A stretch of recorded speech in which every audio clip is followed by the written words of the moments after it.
And so I have people do things to get to that next level. And Hmm. so often fear is a result of not acting, not moving forward. You have to still do things even though you're scared. And that goes for that comfort zone thing I was Hmm. talking about earlier. You got to get a little uncomfortable. So you have to just continually push yourself, and you have to Yeah. look for these opportunities on purpose, because they may not just automatically happen. So you have Yeah. to be thinking, okay, how can I push past my fear today? What am I afraid of? What Hmm. can I do? Make sure you have goals written down Hmm. for your business, your personal life, wherever you want to Hmm. exceed.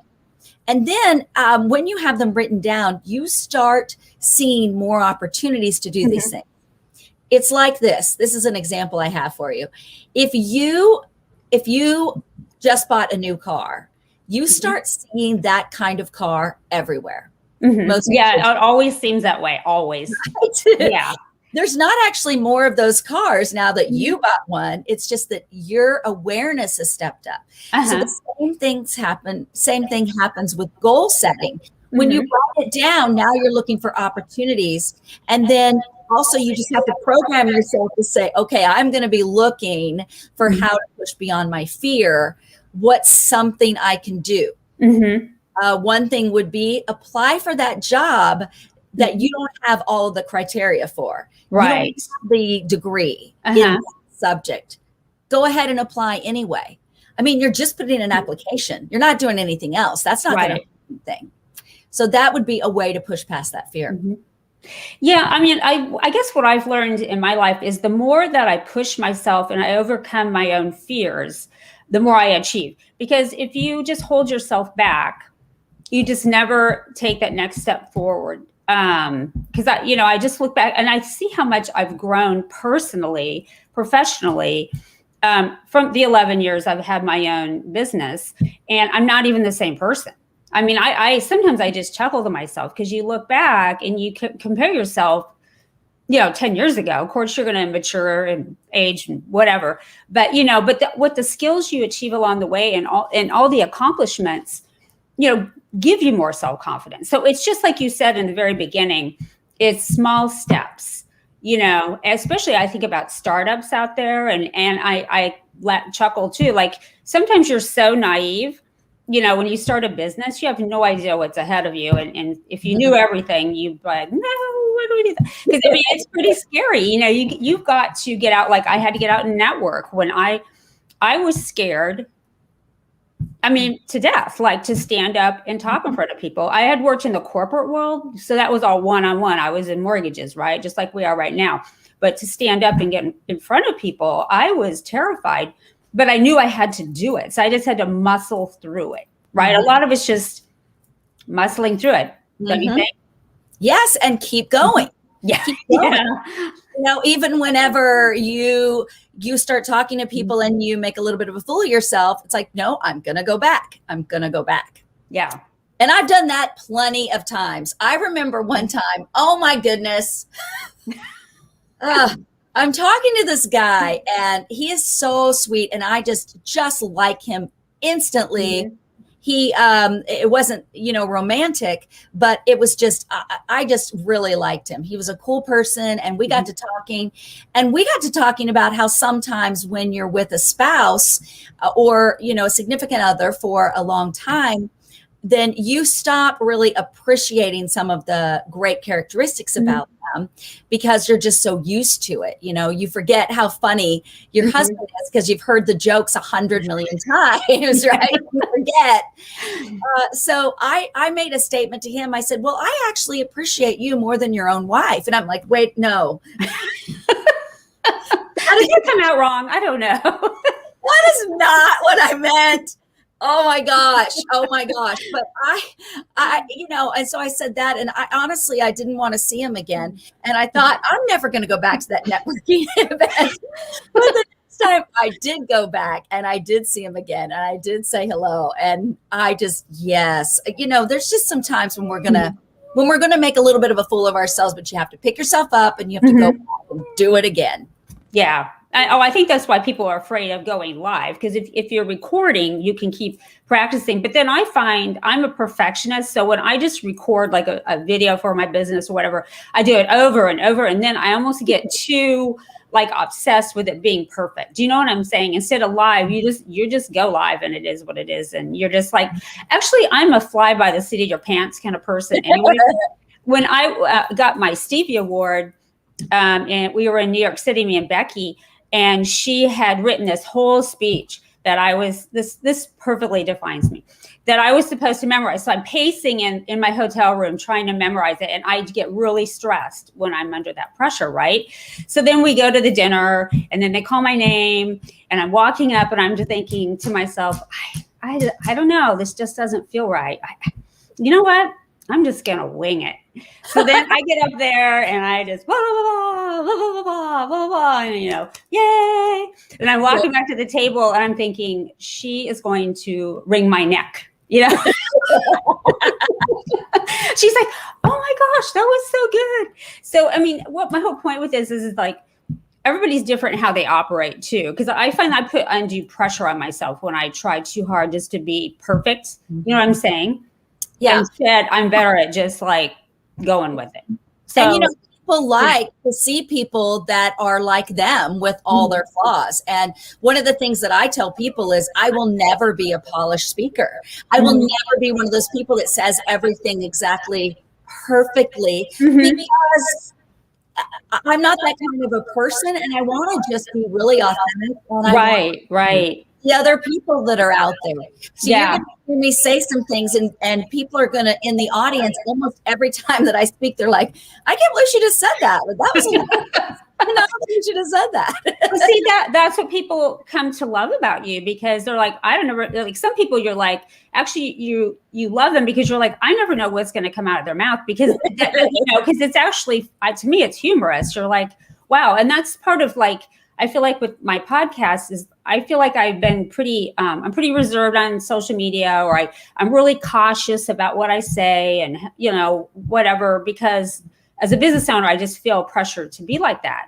And I feel like this is a vehicle or platform where I can be more my authentic self and let people see the more authentic side of me that I kind of keep hidden. And I don't know why I feel a need to do that, but I don't know. I mean, I just think it's interesting that it's being more authentic sometimes is hard.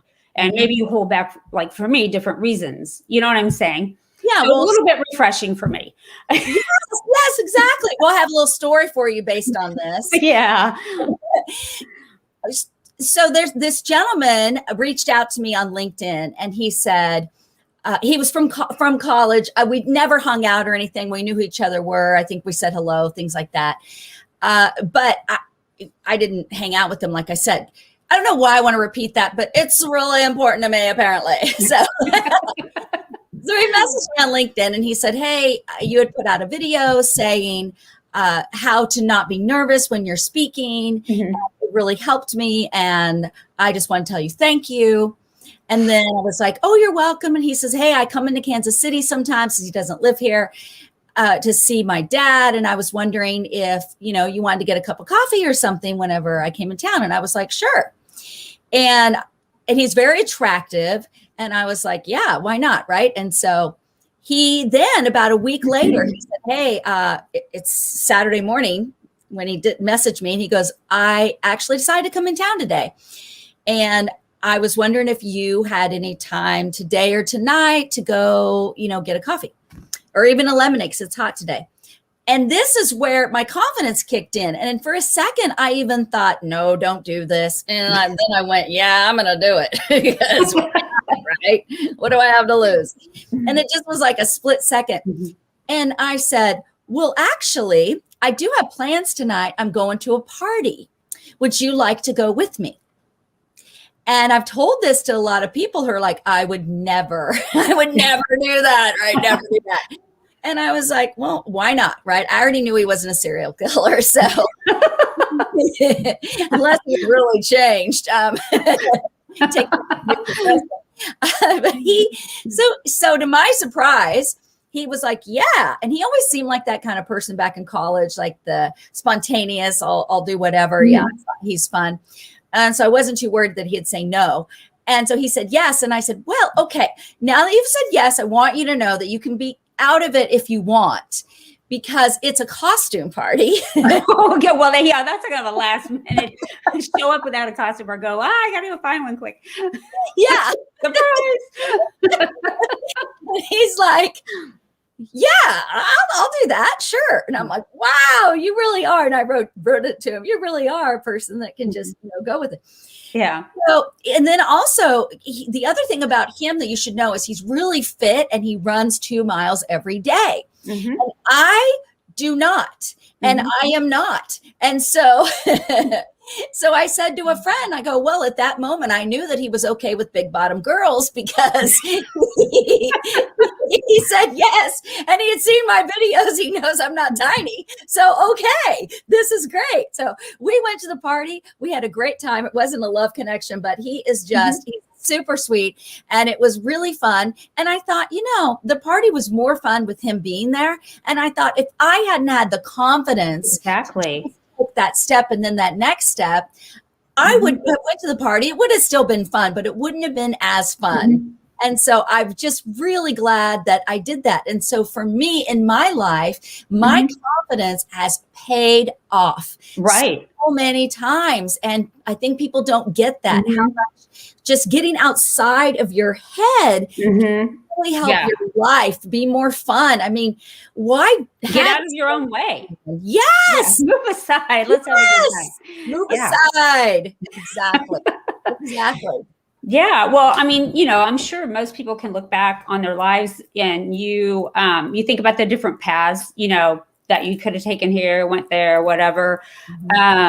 And I know that I know for a fact, I have missed opportunities in my life because I chickened out on something. Me too. And didn't do it. Well, for instance, like as a little girl, I always thought it'd be really cool to be a newscaster. And I don't know, whatever reason, my life, I didn't go to college for that. I was a business major, blah, blah, blah. Now here I am later, but maybe that could have been a career path for me. So I'm just saying, because you don't act on things or you're too insecure or just think I could never do that. Things can just open so many doors for you. Like for instance, I was having a one-on-one with a gal. And her son wasn't interested in school, didn't like school. And he is probably like 19 or 20, so didn't want to go to college. And he was watching a show about like underwater welding. So he has moved, I think, to Florida. And here he was going to school to be an underwater welder. I mean, my goodness. Right. I mean, I think to myself, how scary. Well, number one, welding's pretty crazy, job to be in, melting steel with hot, flames in front of you. But then now you're doing it underwater too. But, my whole point is he acted on that, checked it out, didn't just brush it off. But now he's probably going to make awesome. How many people do that for a living? He's probably going to make great money. And I've heard there's a huge demand, because our infrastructure is crumbling, bridges. And so on. There's probably tons of work, right? And so this young kid didn't even hesitate. So he won't have student loan debt. He's probably going to make good money. I don't know what they get paid, but my whole point is acting on those thoughts. And that leads me to that I always talk about my little voice in my head, that little voice. I always tell my kids, always listen to that little voice, because in my life, every time that I didn't, I'm like, dang it. Yeah. Why didn't I listen to it? Because that's like your higher self. And it's telling you, trying to lead you, I think, in other ways that your own, your program conscious doesn't want to do. You want to stay in that programming of you're supposed to do this path and that path. You know what I'm saying? Yeah. And I always feel like the Holy Spirit is like telling me sometimes go this way, or this would be good. I know that there's a lot of choices on how we can live our life, and this path might be as good as this path. But I think there's just been so many times where it's like I should have went for that. Yeah. I think think that everyone about our age can probably relate to this. And I actually have started this thing on TikTok, which is mostly for younger people. I've started this thing called the Confidence Mom. It's called I just put Confidence Mom, and I'm the Confidence Mom, MOM. Okay. MOM. And I took off the, I should have put the, but it's just Confidence Mom. And I am trying to help them to see, okay, you can actually live this life of confidence, and then you're not going to be making those same mistakes we did. Right. Big mistakes is not going for things because of lack of confidence. And so I wanted to do that little plug there for that, because I think anyone that has teenage or above, even up to 25 or whatever, really it would work. All this advice would work for any age, but trying to get them in that sweet spot, have those opportunities before them, so many more than we do right now. Not that we're done, sister. No, we're just getting warmed up. Yes, we have a lot to do, but I want to get them to where they're making these good decisions. I think 2 times ago, I posted on Let's Talk Boyfriends and Girlfriends and advice on that, because I think a lot of us have made confidence mistakes in relationships too, where we let other people control us, make too many decisions for us. We were desperate for love, or desperate for attention, or desperate for affection, or whatever it is.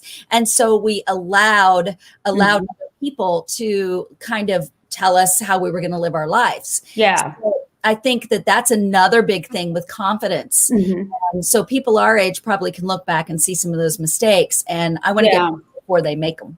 Well, and I think too, parenting, your parents have a lot to do with your confidence and maybe your path in life.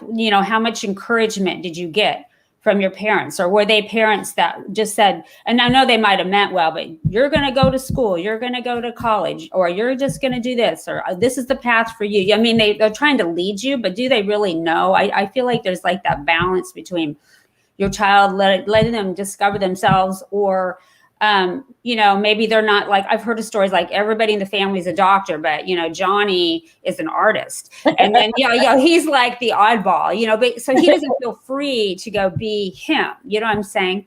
And I think that can be really self-limiting when parents don't let their children be themselves and explore career opportunities that go along with their interests. Am I correct off base here? Or? No, you're right on base, but I think it's also a different society now. It was still true back then, but back when we were starting out, college was more important than it is now. Yeah, I still think it's important, especially if you're going to go for something in particular, whatever. I would never give up my college experience, because I so much about life, got so much confidence through it and acceptance, and I learned so many life skills that were really important. Where'd you go to college at, by the way? I started at Pitt State. That's where I got my Yeah, you're from that area, correct? That's right. It's where I grew up, Pittsburgh, Kansas. Yeah. Cool.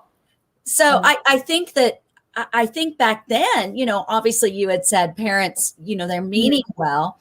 And so back then, I think that maybe people heard it more than maybe even now. But we have to remember now that it's even more important to let them really see what they want to do. It was important too, but it's just, you can make a living doing so many different things. Just it's like the YouTube videos. You can be a YouTuber and you can make a lot of money that way. And I know it takes a while to build up that audience, so it's not automatic, but there, as you know, a lot of people can make money doing different and unique things. Plus, from anywhere with technology. Well, it depends on what you're doing, but you can be anywhere to communicate. So having the confidence to also just be that person that says, listen, I'm going to be an artist, and I know it means I'm not going to make a lot of money. I know it does, and I'm okay with that. I just need to make enough to live on, and letting them kind of learn those lessons too. It's kind of hard, but yeah. Yeah. Well, my son was saying that, he's like 25, and a lot of the people he knows his age, they're a lot, I think they're entrepreneurial in spirit, and they also are a little bit more free spirits where, I'm not speaking for him, but he's just talking about, it's just some people he knows that they really would rather have flexibility in their life or choose to live where they want to live and not make quite as much money. Like the money isn't everything. Mm-hmm. So, it kind of depends on what lifestyle you want. Do you want more freedom or just, you know what I'm saying? There's so many different choices these days. It's really quite fascinating, I think. Yes. And as a parent, you want them to go for the money because you know what stability that can bring in their life. And you know what hardships you have endured because you didn't have enough. And so sometimes you didn't even have the basics. And so as a parent, you want them to make money and have the kind of life that they want and, and have the best spouse and have the best kids. And you want them to have everything, and especially anything that you were lacking in. But it can be difficult, but to accept that. But if you're on the other end, to have the confidence to live, to live the way that you're really wanting to. But sometimes I think people just don't know. They're like, I don't know. And so in that case, it might be good for them to start at a community college or take some trade classes, something to just kind of dig in to see what they want to do. Yeah. Well, and that leads me to another thing, kind of I get on my soapbox, I guess, is I think we need to do a better job in schools. Like I'm talking elementary age kids where, not that they're just led to certain career paths, but where there's programs to help them explore themselves. What are their natural talents, abilities, and interests, and all the different careers out there. I mean, I agree with you. College is important. I think if you're going to be, a nurse, go into medicine, lawyer, but sometimes if you just go be a business major or English major, college can be a big waste of money because unless you have a true skill set these days, I don't know. It just kind of depends. And I think it's something everybody needs to decide for themselves, that's for sure. But I just think there's got to be a better way that kids are better informed and are more aware of themselves as they grow and mature and get through the whole, educational system. I mean, do you agree? Yes. And, we're always going to need people in all different types of industries. So we can't have all entrepreneurs that have their own businesses. We need many people to be teachers, doctors, lawyers. We need nurses, so I do think there's always going to be people that gravitate towards those kind of careers. So that's why I think it's still good to just encourage their exploration. It seems like a lot of people that I've talked to that have had these type of careers wanted to do it for a long time. So they already knew. It's not that they just did it because, I don't know what else to do. I know. I always say so blessed are the people. I just remember growing up, kids like, I always want to be a fireman. They always want to be a policeman, or they want, you know what I'm saying, or a nurse or a teacher. Like they just always knew that was their calling. And, I didn't really have that other than my little dream to be a newscaster, I guess. Like that would be really cool. But it's just, some people are fortunate that way. I don't know. It's interesting. I guess everybody kind of has to find their way in life. And, a lot of people are just kind of soul searching and lost sometimes in their early 20s. And that's okay, because I'm sure a lot of us have been there, So I remember reading this in a psychology book. So I haven't really researched it lately. So I don't know how accurate it really is as far as the years. But they said every 10 years, people have a desire to kind of reinvent themselves on what they're doing. They want to make some sort of a big change. And, that could be every 20 now. I don't know. It could be every 5. I mean, people don't stay in work very, very often. But I think that does definitely show that people that already have had a career need to have that confidence to change if they want to pivot. I'm sure we both know entrepreneurs who started out in a certain career and then they're like, no, but what I really want to do is this, and they go for it. And they just take a huge risk. So yeah, it's interesting.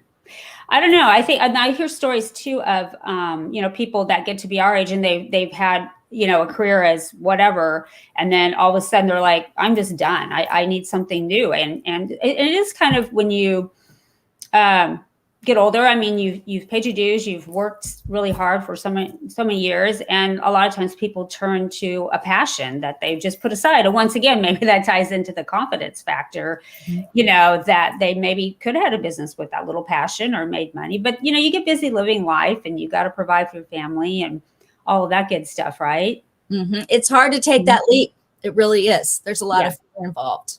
Yeah. Well, this for me, it's a hobby passion for me right now. But I love interviewing people. I remember I had my Sage Spotlight show. Yes, I remember doing that on Facebook Live.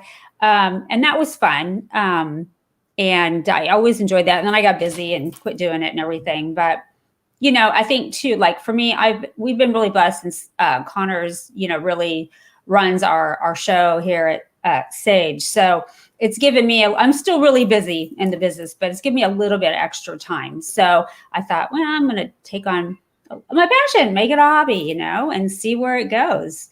And I appreciate that too, that you had me on to help with this. Oh yeah, you're amazing. You're amazing. Thank you.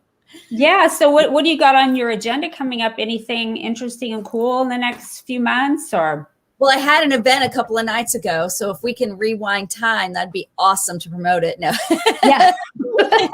It was really fun. I love speaking on stress. Well, right now what I'm doing is I'm actually looking for opportunities to speak to more companies. I love to go into companies and talk about communication skills like conflict management, and just to have that better atmosphere so they can keep more of those employees. Oh my gosh, yeah. It's such a problem. Yeah. And I love going in and helping companies with that. So I am looking for opportunities to speak for companies, and even to come in and just do a short one so they can see that I really do know what I'm talking about and I can make a difference. Right. And so I'm looking for those. And then I'm going to be launching a confidence program where people on my website, where people can go and they can pick different modules depending on what aspect of confidence they need help on. So I'll let you know when that happens. I'll be advertising it everywhere. Right now, we're just in the preliminary stages. So it's pretty exciting. And then Becky Wilson, who you mentioned earlier, is a great PR person. She got us both to win awards at for the Stevie Awards.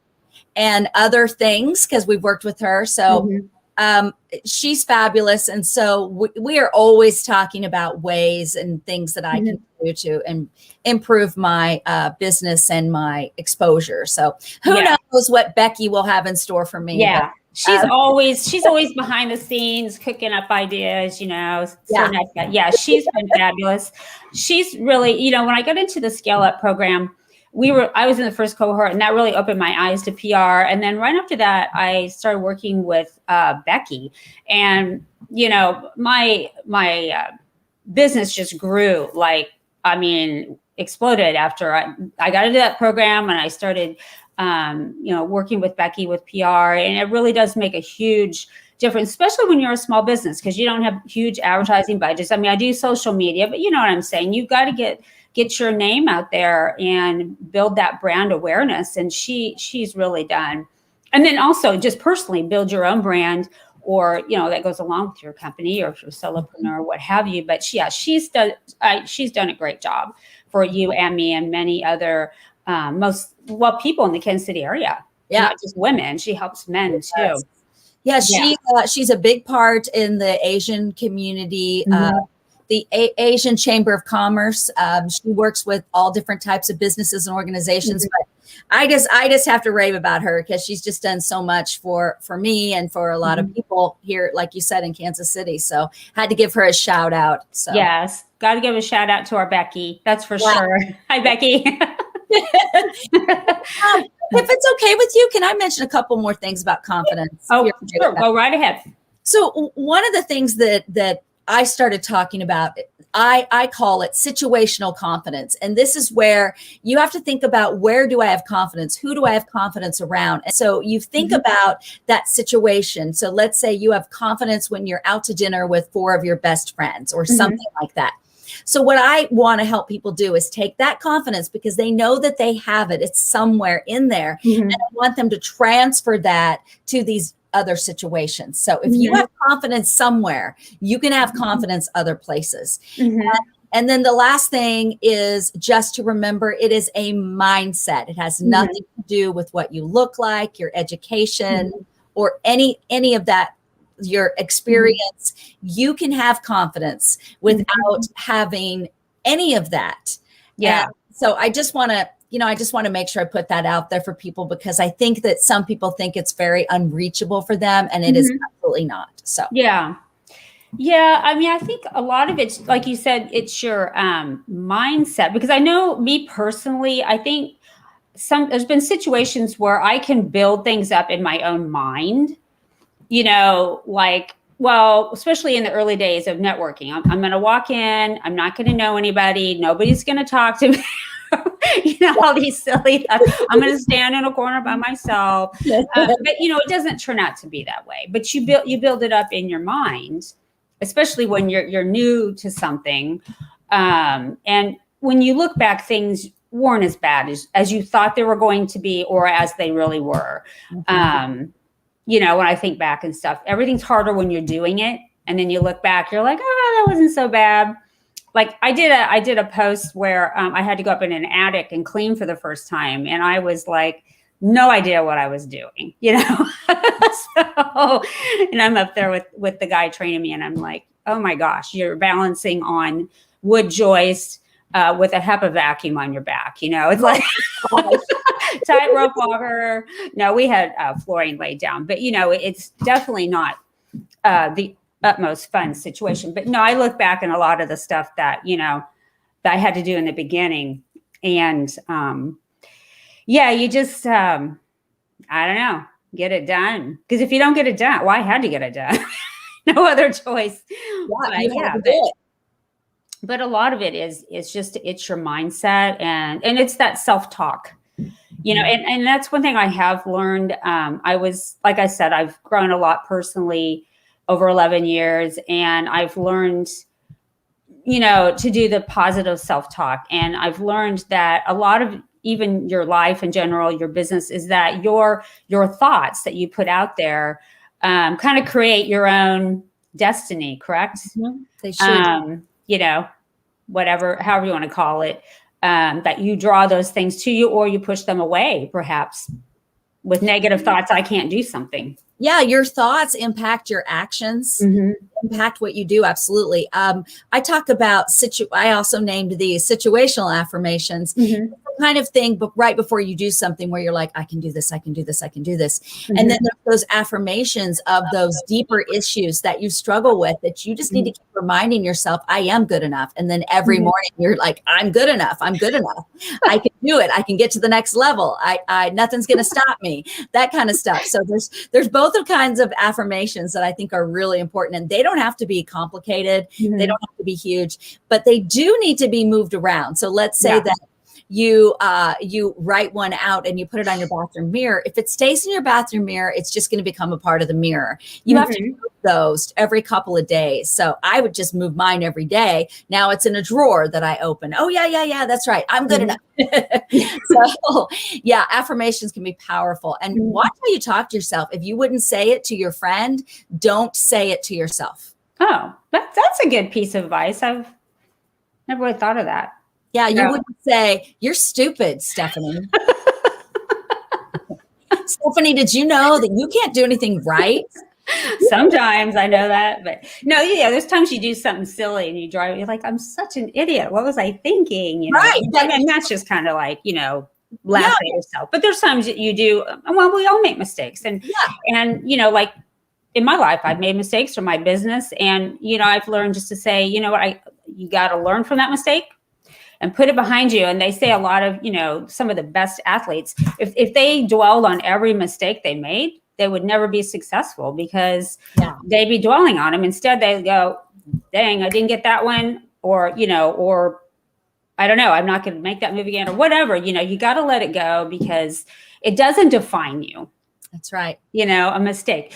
All your little steps, and you look back over your life, that defines you. What have you done? What have you done over the last 10 years, 15 years? And just because you mess up doesn't make you a bad person, right? That's right. That's right. And so you have to, you have to remember this when you're talking to yourself. Would I say this to my friend? That's If good not, advice. I need to let it go for myself, Yeah. learn from it and move on. And Becky made this comment. I think it's funny. She said, we don't need to dwell on mistakes. That's what our family's for. I can so hear her saying that. Yeah, that's a Beckyism. They will never let I you love it. down.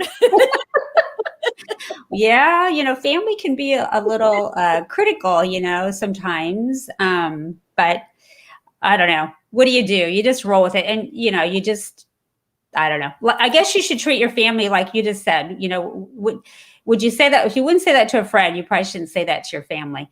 And that's what's, when you have a family business, that's a tricky part, because normally you're going to say things to your family that you wouldn't say to a coworker or your employees, or so you really have to keep that in check, and you have to kind of separate boundaries in a family business. That's not always the easiest thing. That could be a whole show. Yeah, make it be a whole show.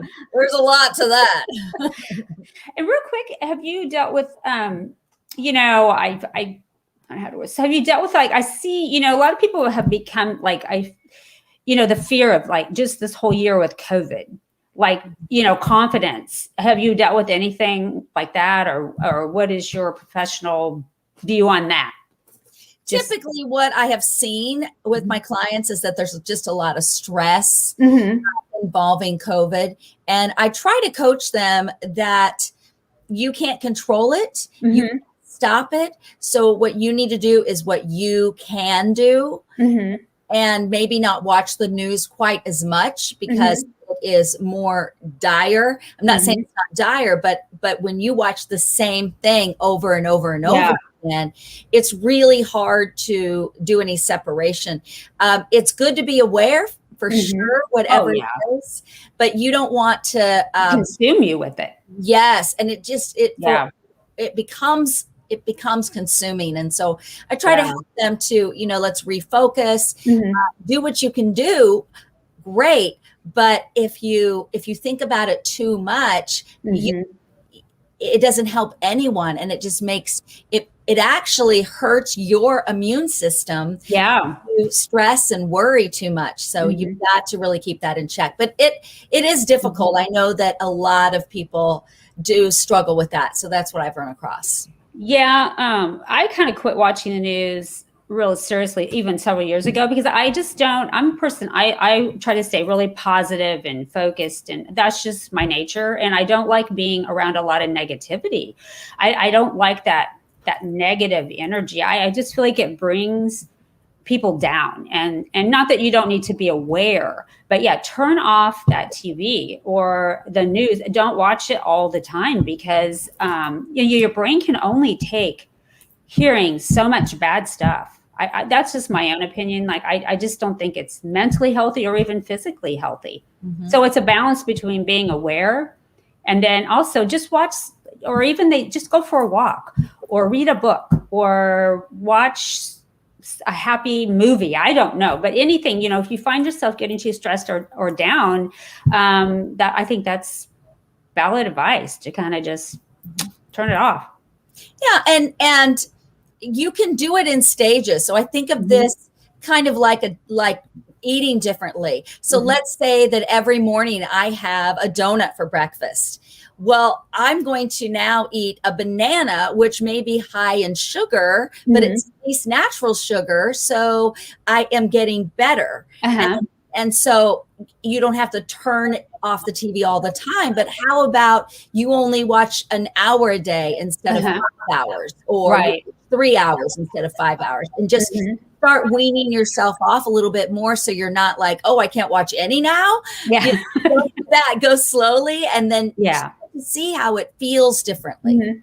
Because you can still be aware. I mean, they say this, the news is pretty much the same thing over and over and over again, and I just think this past year has been so hard on people, and people have higher they say suicide rates, drug and alcohol addictions, depression, because there's a lot of people who who deal with those and don't naturally just stay happy all the time, or people struggle with different things. So I was just curious to see if you had counseled anybody on that or coached anybody on that. Yes, yeah, I have. And I think too is that you had just said something that made me think about, this isn't about COVID, but we often play the comparison game.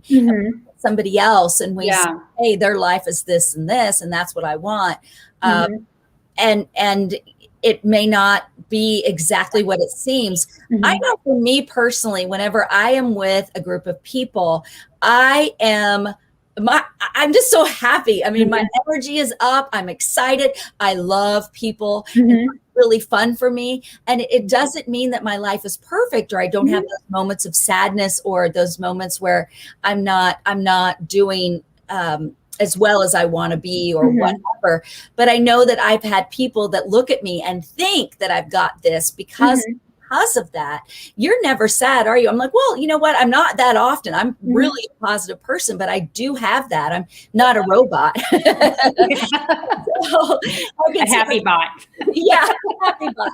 And I am pretty darn happy, but you know, it's like, don't look at me and think this is the life that I wanted exactly like that. You don't really know. And so I think that for me also, I can look at a model, because I've always been kind of insecure about how I look. And so I can look at a model and be like, oh, if only I looked like that, what would my life be like? And the truth is that models don't all have it easy. They've had a lot of struggles, and I could go into that.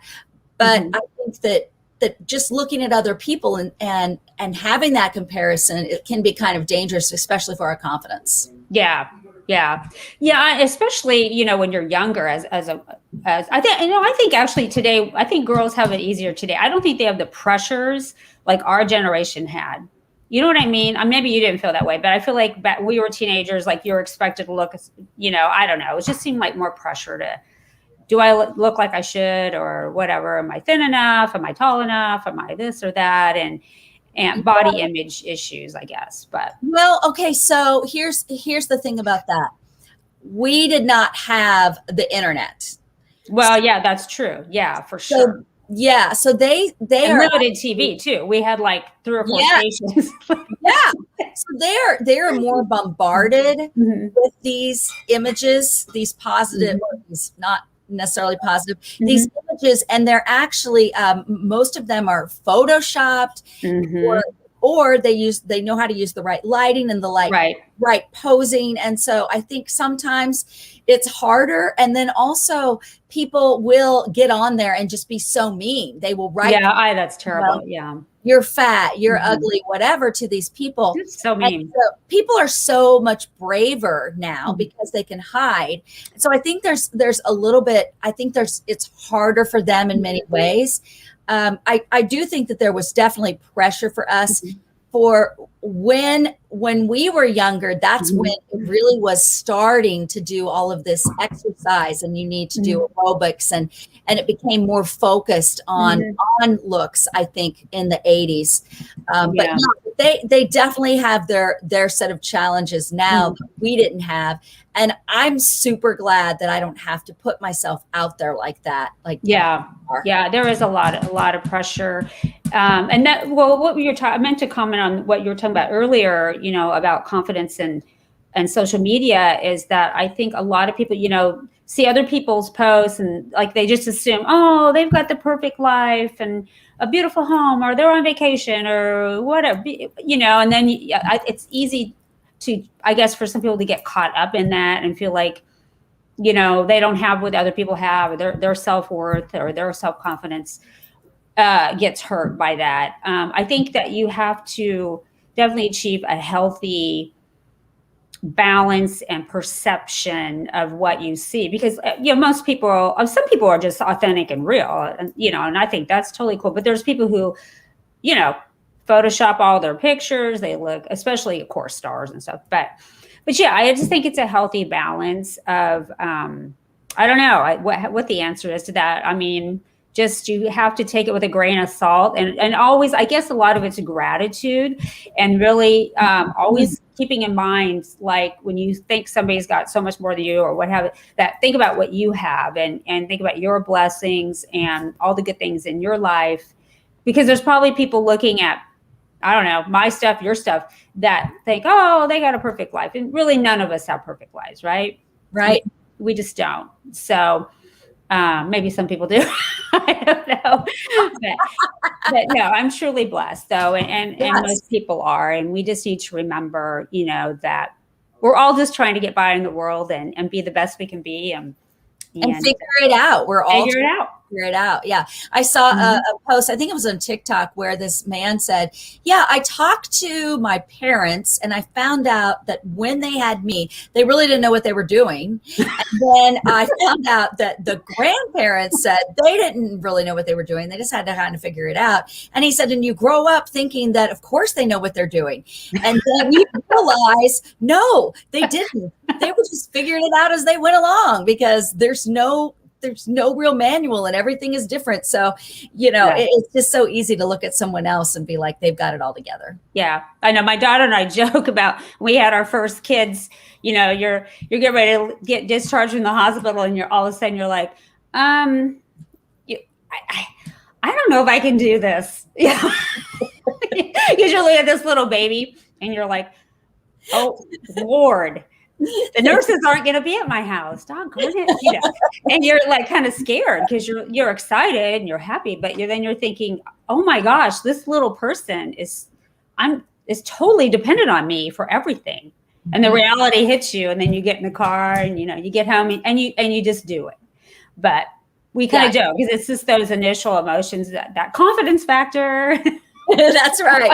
That's right. And I remember thinking, I don't even know, how am I going to take a shower? How am I going to take a shower? I don't, because I didn't put her down. I never put her down. And so I said to my sister, how do I take a shower? I mean, and so it's like common sense just left me. And she goes, just put her in her chair, that you don't put her in ever. Put her in that chair and sit her, because she was still young, and then take a shower, and you can peek out and at her. And so it's like, well, why couldn't I figure that out on my own? But I was just so stressed about the whole thing. I'm like, I don't know what to do. So I'm picturing you in the shower. You're holding the baby in the one arm, and you're over here washing your hair, whatever. No, I'm kidding. Yeah, I do not do that. I also have to, you were talking about what you were saying earlier made me think of Stuart Smalley on Saturday Night Live, yes. where he wore that, that big sweater thing he had on, and, I'm good enough, I'm smart enough, doggone it, people like me. Because you were saying something earlier, I was just cracking up thinking that. I used to love that skit. But it's true. It is true that a lot of confidence is in your own mind, or not in your own mind. So exactly. Yeah, exactly. Well, I so appreciate you coming on my show. I'm so grateful and so thankful for that. And just, you're an amazing woman. And if anybody's watching that needs Dr. Susan services, give her a call, because I know we're struggling to hire people. We're growing, and it's just hard to keep enough people staffed. And, communication is key. And I think being authentic to your people and letting them know that you care. And that's done through communication, right? That's Susan? right. That's right. That's right. Yeah.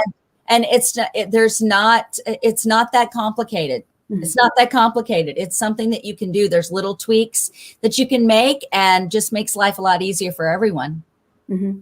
Well, I struggle with the balance of, we really try to, mentor employees. We care about our people. We actually buy them food. I did some social media pics today.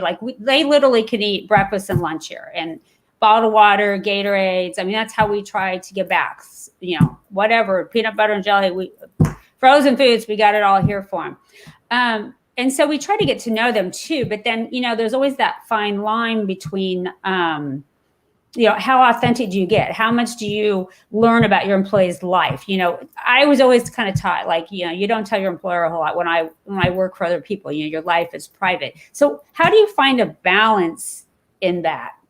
Well, this does sound like it could be a whole other topic. Right. That's really, really good. Mm-hmm. So it really depends on the type of boss that you want to be and the type of environment that you want to have. So for you, you're a little bit more flexible. With the bigger companies, really large company, somebody that manages a ton of people, you cannot get super personal. But what you want to do is you want to make sure that you're always showing them that you care. So it can be little things. For instance, saying hello to them every morning. That seems like such a small thing, but there are many people that tell me their bosses don't even say hello or acknowledge. Oh, wow. See, I think that's crazy. Like, we always say hello, how you doing, goodbye, have a good week. That freaks me out that people just, I don't know. I believe in the golden rule. I just always want to treat people how I want to be treated, no matter who they are.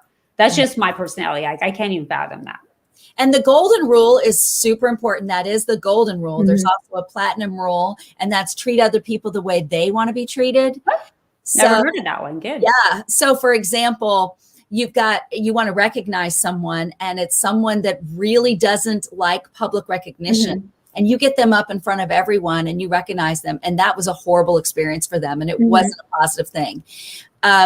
So for that person, writing them a specific note would mean a lot more to them.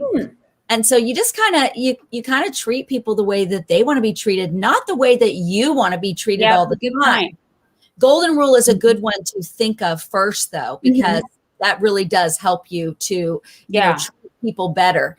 But then you think, all right, well, how specifically could I treat this person? And it may not be what I like. I mean, I would like that public thing, but not everybody wants that. And I don't want to do what they don't want. Right. A close talker is an example. So you have this close talker here, and what you want to do. A close talker. Hello. What you want to do is this, right? But if you really want to build rapport with this person, you don't move. You don't move. And it is hard. It is hard to do. But when you don't move, they now feel closer to you, and you've built a greater rapport with them and they don't even realize you're not moving. They just know that you are like them now. And they feel it, and it's kind of subconscious, but it makes a huge difference. I've done some testing here, and yes, it makes a huge difference. So you treat people the way they want to be treated, and that'll really help too. Wow. So, okay. So I'm definitely not a close talker. Like, I like the healthy boundaries. But so let's say I have an employee that I guess identify that likes more close up conversations. So then I go out of my comfort zone to try to get them to identify with me more. And that I care about them as a person. Obviously I do anyway, but I'm just saying to try to show that more. Yeah. Okay. Yeah. So if you and you don't have to get quite as close as they are completely comfortable with, but so let's say that they get really close and I say, don't move. That's for the best. But if you need to get a little bit of space, it's okay, but just keep it a little closer. And then next time you walk up to that person, walk up closer than you would normally to other people, because you already know that this is what they like. Yeah. So how do you identify that? I mean, I have an idea. I have a couple of employees that to me, they're a little on the more quiet, shy side. So, but I can't just assume that maybe they wouldn't like that public, where I take them up front of the meeting and say, oh my gosh, they did such a great job. So how do you identify the people that, would just prefer a nice little gift or a note or just a pat on the back or what have you? Yeah. So you ask them. So let's say that there's something you want to recognize them for. You just say, hey, we've got this meeting coming up in a week, and I'd really love to recognize you in front of everyone. Is that okay with you? Okay. If they say no, no, I really would hate that. Please don't do that. Then you don't say, well, do you want a gift? Well, do you want this? Then you get creative and you can do something else that's a little more sly. Even an email out to people or something. and you could give them, maybe one other choice, like, well, do you mind if I just email everyone out? But I wouldn't go on and on and on. Right. Yeah. But definitely I would just ask, because and you have to word it in a certain way where it doesn't sound like, that it's a bad thing either way. If they say, right. But just say, are you good with that? If not, it was totally cool, but right. Yeah. Wow. I've learned a lot today. It's just things that you don't think about that you need to know. Good to know. Thank you. Yeah. I've really enjoyed it. I always love talking to you anyway. So That's why I've just loved the energy. I've had so much fun, like just interviewing people to be guests. And I just love getting to know people and sharing the information with everybody, that the knowledge that they have, and just see, this stuff makes me happy. And they said, if you do something that makes you happy, it's probably your purpose, And I've talked to a lot of people. Like a year ago, something just told me, you got to start this show, just something to help humanity and help bring people together. And I kind of pushed it off till like April. I finally got serious about it. But then the more I talk to other people who want to be on my show, a lot of people are feeling that same calling. So I just feel like we're in a time where, like I said earlier in my intro, just that, I think we need each other more than ever now, to learn from each other and lend a hand up, and we do, be a better society, be more accountable to each other. Right. And if you want a better society, you start at home. Yeah. And you start with your friend circle, and then you start with your community. I mean, yeah, it has to start. It has to start on a small level. And if everyone does that, it's going to make a huge, huge difference. Yeah, that's it. Because I kind of felt this calling, but then I'm seeing that I'm not alone. So there's something going on here, and we just need to keep reaching out and supporting each other. And like, it takes a village, right? Not just to raise children, but the whole lot of us. That's right. Yeah. And we can do it. We can. We were champions. Well, thank you so much. Yes. If anyone wants to follow me, I'm on Instagram, Dr. Susan Harrison, and also Facebook, Dr. Susan Harrison, and then now Confidence Mom on TikTok. So I'm also on LinkedIn. So if anyone would like to follow me, I'm trying to get a little bit more content out there. So anyway, if anyone wants to, I'm definitely going to check you out on TikTok on that Confidence Mom. I bet that's a hoot. So that sounds like so much fun. I haven't got out on TikTok. I don't know if that's my scene yet. I don't know. It's more for it. It seems like it's more younger people, but as soon as us older people start getting on there more, then it will become just for us, like Facebook has. Yeah, we'll just keep taking over like we always have, right? Muscling in there. Well, I admire your confidence for getting on TikTok, because I haven't mastered that confidence yet. So, well, you can do it, and you can do 15-second videos, which takes nothing. Yeah, exactly. Well, thank you so much. It's been so much fun. And if you want to, I can send this video to you to put out. And this is actually on my YouTube channel, it's Eyes Wide Shut, and then Stephanie Sage. And unfortunately, for some reason, this didn't go live on Facebook like I planned. So I got to talk to Kevin about that. It might have been user error since this is my first show. I don't know. But I'm going to download the whole, in case it didn't, I'm going to download the whole video and then just put it out there anyway. So it's all good. We can make mistakes, right, Susan? That's right. We're going to. Got to be easy on myself. I kind of want to beat myself up, but I thought, no. It's all right. It's all good. That's right. It's only going to get better. All right. Well, thank you so much. You're welcome. Love you so much too. Love you too. All right. Take care. Bye. Bye-bye.